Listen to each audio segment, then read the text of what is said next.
Presenting the Odyssey, the movie by Miss Olivero. Book 1! Dun, dun, dun, dun. We have the narrator of the story, and he is singing the story of the Odyssey. And he asks for help from the muse, the invocation of the muse. And the muses would be the daughters of Zeus, who are associated with art and music and all that fun stuff. So help me sing, muse, about Odysseus, who was a valiant warrior, essentially. And the book 1 talks about how he helped defeat the Trojan army with the horse.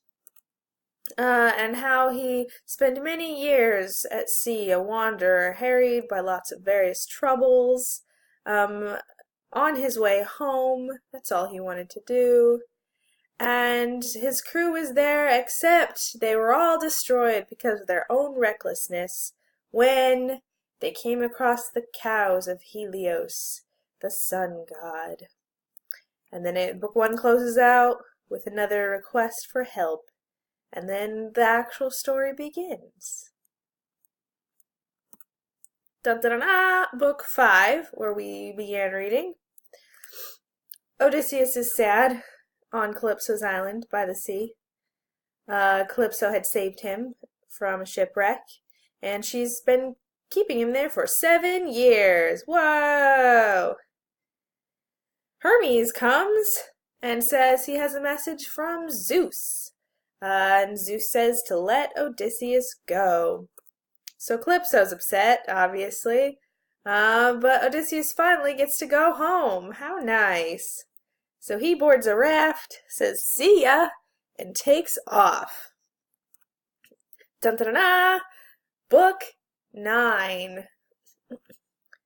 He sails and sails until he comes across the kingdom of Scheria, and King Alcinous, this guy right here, and King Alcinous asks him, what happened to you? Why are you here? Where'd you come from? Where are you going? And Odysseus says, well, let me tell you all about it. Flashback, flashback, flashback. So, he and his buddies from Ithaca won the war in Troy, and they're all heading home, the whole fleet of ships.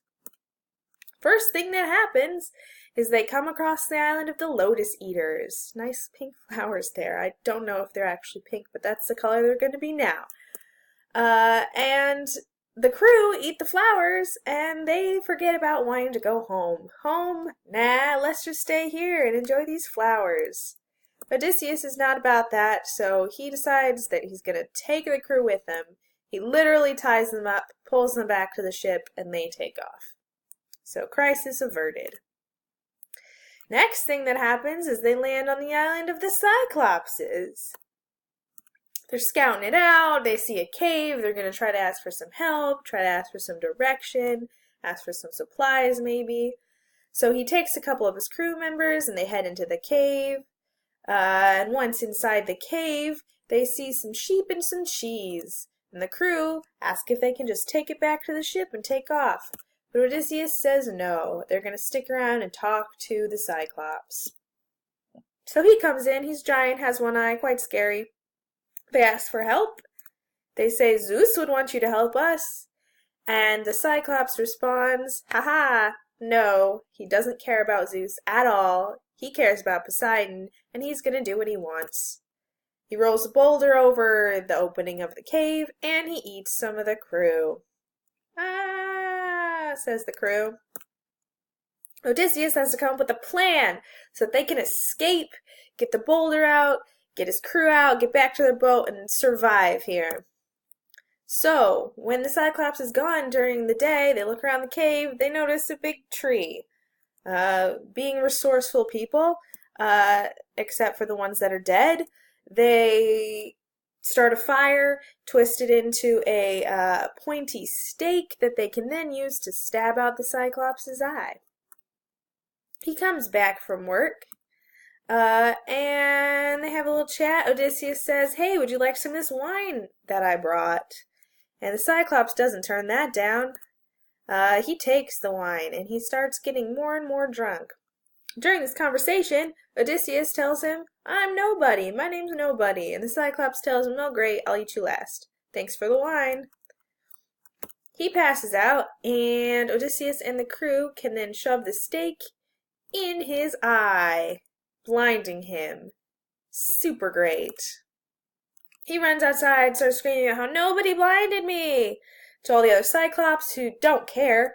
Odysseus is pretty pleased with himself. However, they still have to escape because the Cyclops can still feel, and he's going to stop anybody who tries to run out of the cave. So Odysseus comes up with the plan. Well, again, let's use what we have. We have sheep. So he hides his men under the sheep, 3 at a time, making a sheep shield. And Odysseus himself ties his body underneath the biggest of the sheep. And they sneak out undetected. They make it back to their ship, take the sheep as well. But instead of just rowing away, Odysseus has to turn around and sort of rub it in the Cyclops' face that it was Odysseus who beat you. Cyclops doesn't like that, starts throwing boulders. That's not great, and the crew does escape. However, the Cyclops prays to Poseidon, "Dear Dad Poseidon, please curse Odysseus." And Poseidon says, "Okay, son." So that is not going to be good for later. Dun dun dun dun! Book 10! So the crew has now escaped the Lotus Eaters and the Cyclops, and they roll up to the land of Aeolus, the Wind King.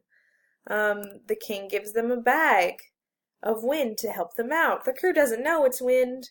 They think it's gold or silver that Odysseus is hiding from them. So in the middle of the night, when Odysseus is asleep, they open the bag, and it blows them all the way back to where they came from.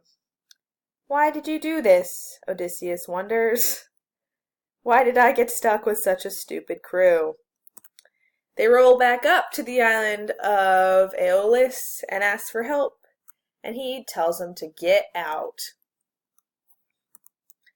Next place they stop is an island full of cannibals, the land of the Laestrygonians, who throw cannonballs at them, giant boulders, etc., and all the ships are destroyed, except the one Odysseus is on.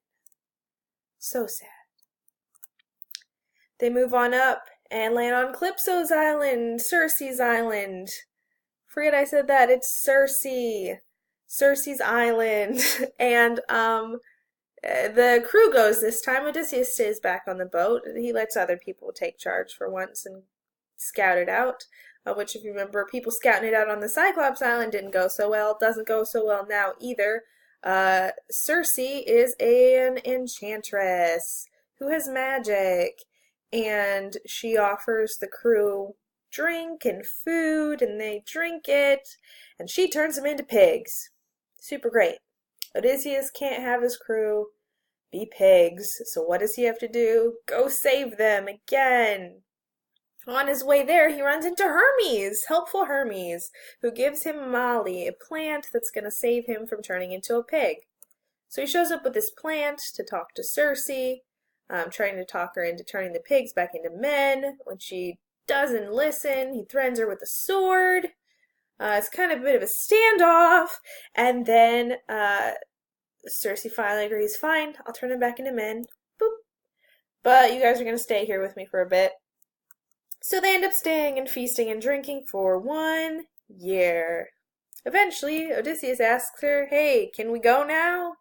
And she says, "Sure, but first, you've got to talk to the Shade of Tiresias in the underworld so he can give you some advice." And that is where Book 10 ends. See Part 2 for Books 11 and 12.